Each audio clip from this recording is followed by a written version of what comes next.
Hello again and welcome to another Warhammer 40k Imperial Guard video. Today's video is going to be something a bit different. I have been keeping a close eye on the news for 8th edition. It's one of the reasons why, along with work being so busy, I've not been releasing as much content because 8th edition is incoming fast, and what that tends to mean is that a lot of the 7th edition tactics that I've been putting out for the last 6 months are going to become kind of irrelevant soon. I think it's almost a year actually. Are going to be probably going to become irrelevant soon, simply because we're going to be in 8th edition, and 8th edition is looking, if I'm going to be honest, like a completely different beast to 7th edition. Now, I know a lot of you are going to be thinking to yourselves, oh, here goes Mordian Glory jumping on the 8th edition bandwagon, blah, blah, blah. Yes, I will admit there is a certain aspect of that. There's always going to be a certain aspect of that, but it's mostly, I want to talk about these reveals from the perspective of an Imperial Guard player. Okay? That's the important thing. I'm not just cashing in on, oh, look at this 8th edition rumor. I want to look at what the reveal is from Games Workshop and then analyze how this could potentially affect Imperial Guard. Right, so the one I'm going to cover today, there's not necessarily going to be any particular order to this, just which one I fancy doing on the day. But the one we're going to cover today is going to be the new Warhammer 40,000 Psychic phase. Okay, so it looks very, very different. So just to recap what Games Workshop has basically said, they said, this is a shorthand version, in the past you would have 1 or 2 Mega Psychers running around, casting all the awesome powers, and then you had a bunch of other units essentially being warp charge batteries to them. A good example of this would be if you have Magnus running around casting loads and loads of psychic powers, and then you have 5 or 6 units of pink horrors just sat there, not actually doing anything, essentially being a AA battery. So they're changing that now to be very similar to Warhammer Fantasy. It's kind of interesting because I've actually been playing a lot of Fantasy recently. I'm halfway through my Bretonnian Pure Knight army, and it's interesting that they are making the game similar to the old style Fantasy way of doing magic. I don't know a lot about Age of Sigmar. It's probably similar to Age of Sigmar, but essentially, no longer can one Psyker do all the casting for your army. Okay, it's very simple. Each Psyker can cast a number of spells. Each spell is based on the number of spells they have, I should say, is based on their mastery level. So, for example, in the Imperial Guard, if you have an Ashpath who is a level 1, then he can cast 1 spell. Simple. If you have a Primera Psyker who is level 2, you'll be able to cast 2 spells. Done. Very simple. I don't know how, it's not yet been revealed how you get your spells. It's not been revealed if you pay for them or if you roll on a table for them. That has not yet been revealed. But it is very simply a case of if you are match level 1, you know 1 spell. And you may cast 1 spell. If you are match level 2, you know 2 spells and you may cast 2 spells. Now that sounds very similar to what we currently have. But it gets a bit different. So, let's say you have a Psyker, let's say you have an Ashtapath. I don't think there's any such thing as, from what I can see, from what Games Workshop revealed, there's no such thing as warp charges anymore. Pardon me, there's no such thing. You have a level 1 Psyker. Like we currently have, each spell will have a power value. So you have to roll 2 dice and get above that power value for that spell to go off. That's it. There's no warp charge dice. There's no leadership check, nothing like that. It's simply a case of, if you are familiar with Warhammer Fantasy, it's a case of you get 2 dice and you must get above, for example, 5 on 2 dice. If that happens, the spell goes off. That's it. Very simple. And obviously some powers will be very easy to get off, and some powers are very difficult to get off. So if I was I'm making something up, but if you were trying to cast something like Smite, that would be well, they've actually used Smite as an example of what the new spell will be. Smite is the new force, from what I can understand. So previously, every Psyker knew the force power in addition to all the other powers they knew.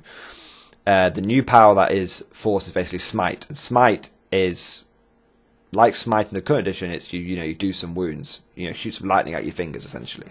But I'm going off topic. That's not what I want to go on to yet. So if I want to let's say I have an Astropath level 1, and I want to cast Smite.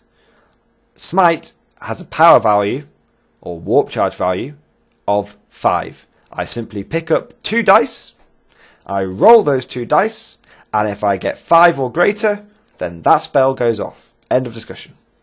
Now they haven't revealed this yet. There will still be Deny the Witch, and we don't know how that will work.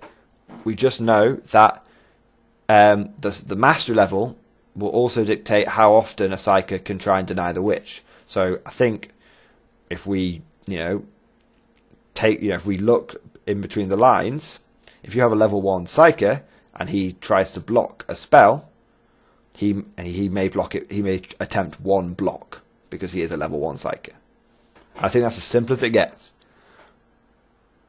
So it's really simple. So I know I may not have been super clear about that. So I'll go over it again very quickly. You have a level 1 Psyker. He knows the Smite spell. Smite spell has a warp charge value of 5. You pick up 2 dice. It's 2 dice always. It's never 3 dice. It's never 1 dice. It's always 2 dice. You pick up 2d6. You roll. You beat 5, and then the spell goes off. And then if you had a power like invisibility, it could be, and this is me making this up, it could be a warp charge value of 10. That means you pick up the dice, you roll 2 dice, and if you get 10 or better, the spell goes off. So the point of this, I like this, okay? I like this. I'm going to go off straight away and say that I like this. Because this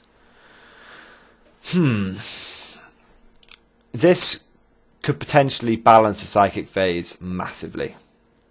Okay? Because no longer will you have one, because previously the problem that has infested the psychic phase, and for a long time now, has been invisible Death Stars. And invisible Death Stars have just essentially been, I'm going to take 5 Psykers, and they're all going to roll on the telepathy discipline, and one of them will get invisibility. Okay? And when I get that invisibility, the other 5 Psykers are just going to be warp charge batteries for him, and then the guy who's got invisibility is just going to cast it all the time. You can't do that anymore. You might be able to get invisibility on 5 different Psykers, but if it's what I'm saying is it's still going to be really hard to get invisibility off. Imagine if it's still random powers. Imagine if you take 5 Psykers and on one of them you get invisibility. That means you have 1 chance to get invis off. And if you fail, that's it. You have 1 chance on 2d6 to pass and get invisibility off. That's not easy. That is not easy at all. And on the, so that means from a guard's point of view, invisible Death Stars are looking kind of not there at the moment, or will be a lot harder to get off. Now, of course, there's always the possibility that your opponent will just take 5 or 6 Psykers and just every single one will go on invisibility table, or every single one, he could get 5 Psykers with invis, and that would give him 5 separate opportunities to cast the spell. That's true, that could happen, but it's still not guaranteed. Think about it. This has all happened to us. You just need to get that high dice roll, and you try and try and try, it just never happens. That could easily happen in the new psychic phase. So I'm liking the new psychic phase, and I'm a man that uses quite a lot of, can use a lot of psychers. I have 6, 7 psyker models. I have a lot of psychers, and I think this will really favour the guard. Okay, so I think it will be bad for our opponents, and I think it will be good for the guard, and I'll tell you why. Because now we can take let me backtrack a bit. Why do I think it's good for the guard? Because the guard is the army of spam. Everyone else takes 1 of this, 1 of that. The guard take 3 of this, 3 of that. We always have masses and masses of spam at our fingertips.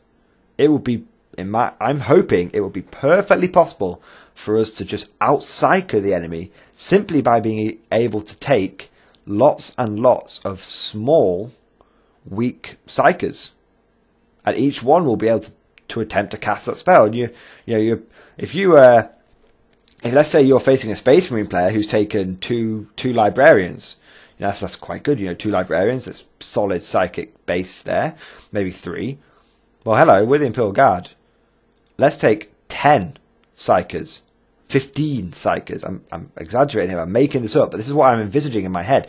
We can take 10 or 15 psychers for a cheap cost, and let's not exaggerate. Let's say 10. Let's say your opponent's taken 2 and you've taken 10. Well, guess what? Your opponent only gets the opportunity to block a certain number of spells. If you've got 10 psychers all casting this new smite spell, and you have to get 2d6 on 2 dice, you just cast smite 10 times. At most, your opponent will be able to block 4 or 5 of them. You're still getting hit with 5 spells. I think the guard could become very powerful in the new psychic phase if we are allowed to essentially take multiple psychers. Now, of course, if we're not allowed to take multiple psychers, then we'll be just as powerful as everyone else. But like I said, keep your fingers crossed, because I believe that psyker spam for the guard could become a very potent tactic. One other thing that they revealed in the psychic phase is that mortal wounds have come over from Age of Sigmar. Mortal wounds are very interesting. Essentially, mortal wounds are, well, I think they replaced instant death in. I think they'll be replacing instant death. Mortal wounds are basically a wound which you cannot take any save of any kind against. So you can't. It's kind of like D, in a funny sort of way. But you don't do very many wounds. So, for example, the smite power, this is the example they've given us, you do D3 mortal wounds, and you can't take any saves against that. If that's the scale they're going for the new D weapon type thing, which is mortal wounds, then I'm fine with that. I'm more than happy for mortal wounds to become a thing if they don't tend to do a lot of wounds. Because again, if D weapons no longer exist, and instead we've got mortal wounds, then hello, mass infantry guard. I don't really give a shit about your D weapons. I don't really give a shit about your D weapons anyway, but D weapons would be, mortal wounds don't really affect us because we're pure infantry. Our infantry is terrible, but there's lots of it. So, just to recap, I know I've rambled a bit here, and I've probably repeated myself a few times, but essentially this psychic phase is giving me kind of a slightly optimistic feeling for 8th edition. I'm still on the fence, but if Guard are allowed to do what Guard do best, which is spam, then I think there's the possibility that Guard could really start overwhelming enemies with psychic powers. Although, to be fair, there probably will be some sort of check in place where we're only allowed to take 2 or 3 psychics as Guard. But we don't know. We don't know. But yeah, so that's just interesting. So yes, the new 8th edition psychic phase is interesting. Yes, it is completely different to anything that we've seen before. But I think it will be good for Guard because it means that our opponents will be finding it a lot harder to get off bullshit powers like invisibility, and in the meantime we will be able to spam out psychic powers and do what Guard does best, out spam our enemies. So I hope you guys enjoy this video. Tell me what you guys think. I know there's going to be a lot of salt and a lot of unhappiness around 8th edition, but let's keep an open mind, people. And I know there's going to be a lot of people which are really happy with 8th edition, but let's see, you know, what happens. I think if we take a step back and look at this objectively, we can see the potential for some really good buffs to the Imperial Guard coming. So that's the psychic phase. Tell me what you guys think. I hope you guys enjoyed the video, and I'll see you guys next time.